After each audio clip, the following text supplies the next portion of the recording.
to this week's edition of Macro and Flows from Orestes Capital for the week ending on June 5, 2026. We're Elena and Marcus.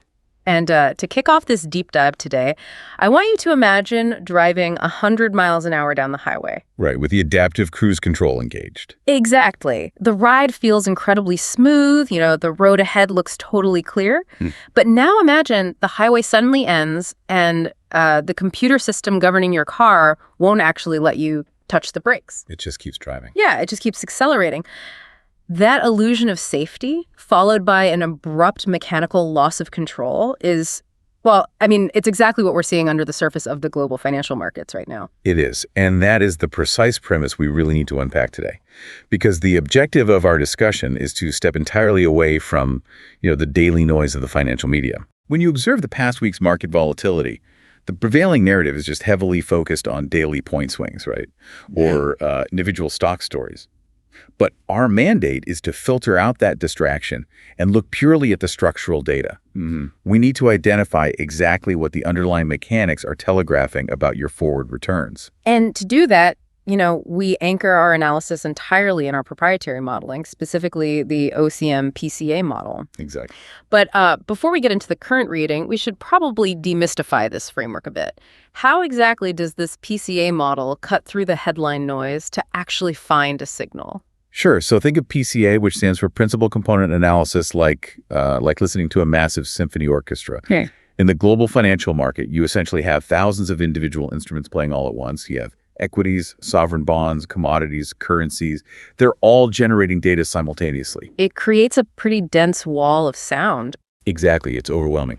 So the OCM PCA model acts as a highly specialized audio filter. It intentionally mutes all that high-frequency headline noise. So, the daily earnings beats, the geopolitical news, the central bank rumors. It strips all of that away to isolate just the underlying baseline. And that baseline is what? That baseline represents the primary macroeconomic engines that are actually driving the tempo for all asset prices across the board. Right. So if we are just listening to that underlying baseline right now, ignoring the distraction of, say, the stock market hitting all-time highs, what is the overarching tempo actually telling us? Well, the overarching structural regime is screaming one word right now, and that's euphoria. The euphoria. Yes. The state is being driven by heavily elevated long-term growth expectations. If you look at the primary 5-year rolling window and the 3-year rolling comparison window in our proprietary modeling, they're in absolute agreement. The foundation suggests a highly robust growth environment. But there's a catch. There is a massive contradiction flashing in the data right now. The short-term global growth factor, which we refer to internally as PC1, just registered a violent, large negative impulse. Wait, let me stop you there. Sure. Because after pecking and plateauing throughout the end of May, I know this growth factor experienced a severe week-over-week delta of negative 1.79. Correct. But to the average investor who's just looking at a booming stock index, negative 1.79 delta sounds like, quantitative gibberish. What does that actually mean in plain English for someone's portfolio? That's a totally fair point. In plain English, it basically means the momentum has effectively stalled and violently reversed. A drop of that magnitude instantly breaches our model's threshold for a structural breakdown. So the money is leaving. Exactly. We're seeing statistically significant capital flowing out of growth assets, and it's being driven by cross-asset stress. For instance, we track funding asset dislocations, right? Certain assets that act as barometers for global liquidity, like the KOSPI index or gold, they are currently sitting at extreme negative tails. They're acting as heavy structural drags on that global growth factor. See, I have to challenge that conceptually just for a moment, because this internal signal completely contradicts the prevailing narrative right now. The consensus across the street is celebrating what they call a smooth transition. Market intelligence is pointing to incredibly strong economic data, which is completely allaying fears of a growth slowdown. Yeah, they're calling it an immaculate rotation. Right. So if the broader street is celebrating a smooth transition into lagging sectors, why does our PCA model suggest that this peak optimism is actually, a dangerous inflection point? Because there is a fundamental difference between market sentiment and market mechanics. The consensus across the street is mostly looking at backward-looking economic surprises. Those metrics are nearing the 91st percentile, their historical band. Right, the data that's already happened. Exactly. Yeah. But our model measures the actual momentum of capital flows right now. When you see a large negative growth impulse paired with a market that is structurally priced for absolute perfection, it indicates that the cyclical crowding is unwinding. The marginal capital required to sustain that euphoria regime is it's completely exhausted. So if the actual growth engine is stalling out underneath us, we urgently need to figure out who is sitting in the driver's seat. We do. Because if that capital is exhausted, we have to look at who is currently holding the risk in this market. I mean, we really need to separate the systematic traders from the discretionary retail money here. Well, let's start with the systematic side, specifically the CTAs or commodity trading advisors. These are heavily mathematically driven trend-following strategies. They do not read earnings reports. They read price momentum. So to translate that for the regular investor, these systematic traders, they are the adaptive cruise control system I mentioned at the start of the deep dive. That's the exact analogy, yeah. Right. As the market goes up smoothly and as volatility drops, that algorithm just mechanically accelerates. It buys more equity exposure without any regard for, underlying economic fundamentals. And that mechanical behavior is their primary vulnerability. The algorithm is programmed to continually buy as long as the volatility look-back window remains calm.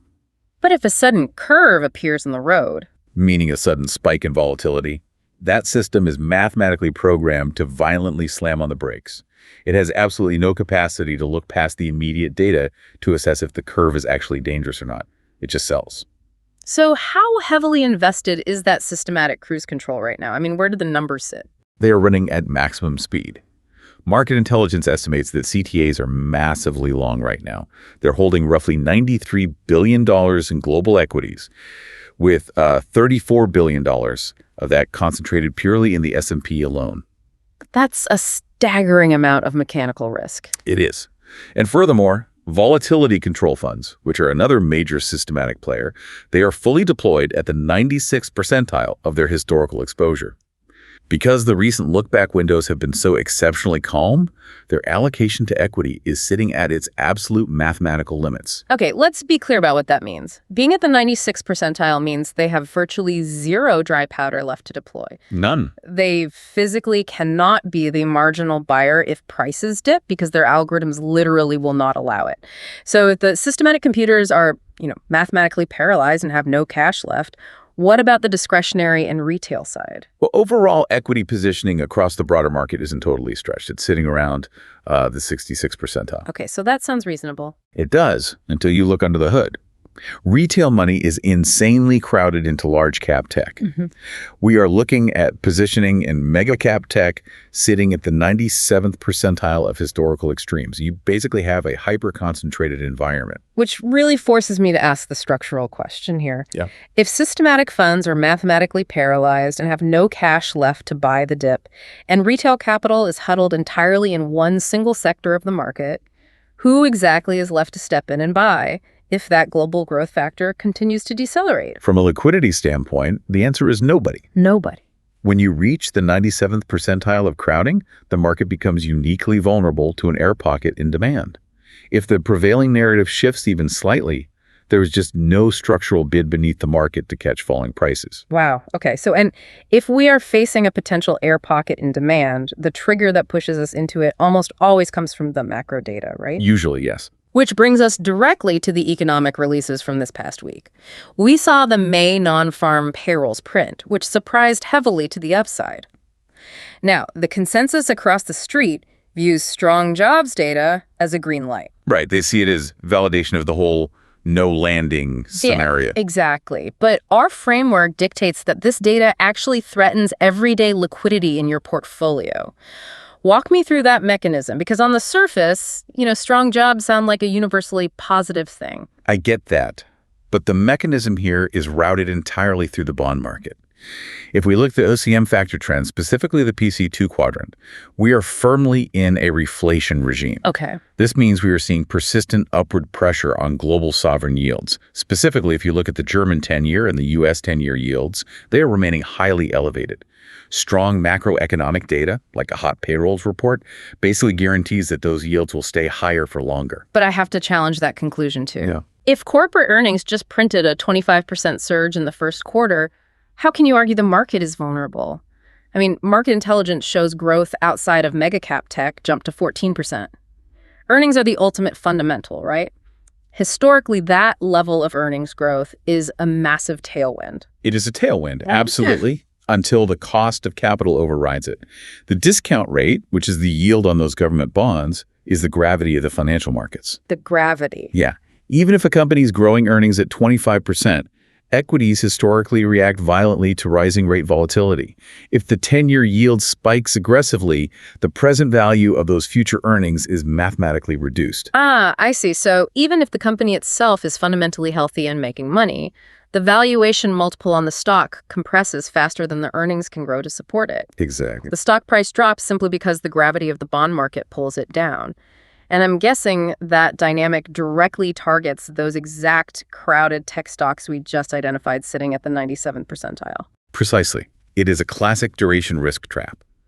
The market is pricing in perfect earnings growth without pricing in the gravity of the yields required to actually finance it. Okay, so this pivot from the macro trigger, those rising yields, it really takes us directly into the structural trapdoors hidden in the market's plumbing. It does. Because if we have stalling growth, maxed out buyers, and rising yields putting pressure on valuations, we need to look beneath the surface at what is happening with dealer gamma. Yeah, and dealer gamma is arguably the most critical unseen force dictating market velocity right now. To understand this, we really have to look at Wall Street options dealers. They are the market makers who stand on the other side of every single options trade.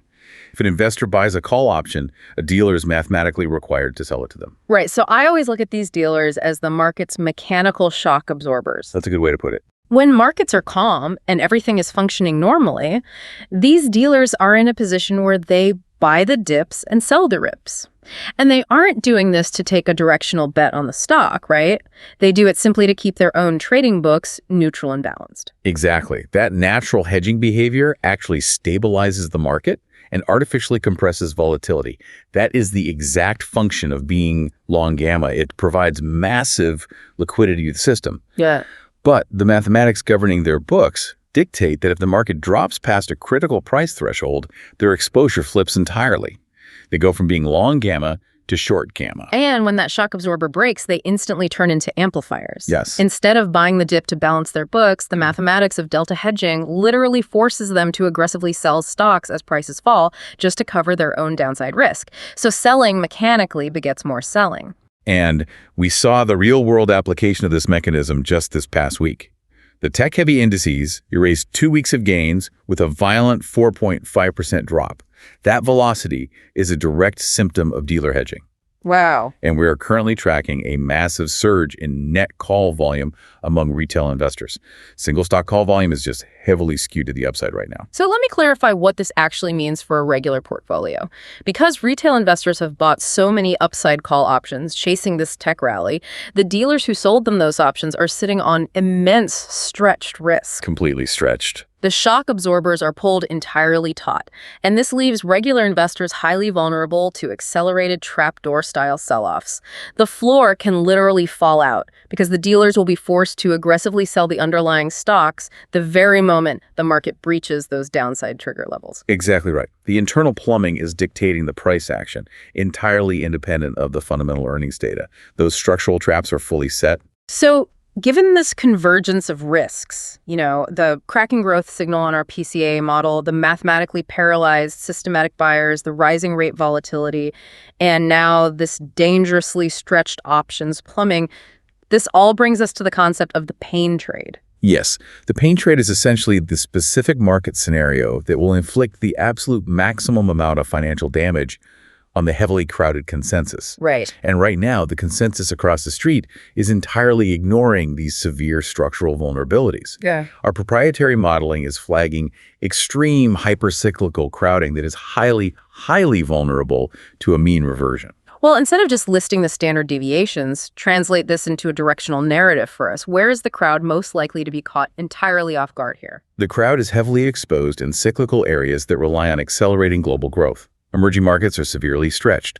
Industrial metals, specifically copper, are exhibiting extreme positive standard deviations. Okay, what about tech? We absolutely cannot ignore the semiconductor space, which just closed 75% above its 200-day moving average. 75% above the 200-day. Yes. When an asset detaches that far from its long-term moving average, it is a historic extreme. The probability of a violent mean reversion increases exponentially at that point. Okay, well, if the probability of a violent unwinding is that high, we need an actionable mandate for investors. How does the OCM model dictate positioning for the coming weeks to actually protect capital from this pain trade? Let's start with the equity allocation. The data is incredibly clear here. You must rotate decisively up in quality. Overweight developed markets and large caps. Our modeling projects a historically reliable positive forward return for the MSCI World Index in this specific regime, a positive 1.07%. But more importantly, it serves as the only structural safe harbor. And what do we avoid? You must strictly avoid small caps and emerging markets. The extreme crowding in those sectors is penalized with severe expected reversals in this exact environment. Basically, do not try to be a hero in small caps right now. Got it. Now, what about the fixed income mandate? I know the model points to maintaining a strict flattener bias, but for the listener, what does a flattener bias actually mean for their bond portfolio? A flattener bias simply means we expect the gap between short-term interest rates and long-term interest rates to shrink. Our analysis projects the 2-year and 10-year slope will compress by negative 1.04 basis points. Okay. Practically, this just means favoring shorter duration over longer duration to insulate yourself from that rate volatility we discussed earlier. Understood. And within that fixed income space, are there specific credit tiers we need to avoid entirely? Absolutely. You must avoid emerging market debt completely, along with lower-tier corporate credit. We are seeing severe vulnerabilities in CCC rated bonds and even portions of the BAA tranches. So the trapdoors are there too? Yes. The structural trapdoors are wide open there, particularly in securitized products. CLO and CMBS structures are highly sensitive to sudden liquidity dry-ups, and the model flags them as primary liabilities in a growth deceleration. That makes perfect sense. Now, looking at commodities and foreign exchange, where is the model directing capital to, hide out? You should utilize the US dollar as a primary liquidity sponge. It offers a positive expected return, effectively serving as a ballast for the portfolio when growth stalls. And within commodities, energy is the highest conviction long asset. Specifically, Brent crude dominates this environment, carrying an expected 4-week forward return of positive 6.63%. Okay, but the final and unequivocally most urgent takeaway from this week's large negative growth impulse is the immediate mandate for risk management, right?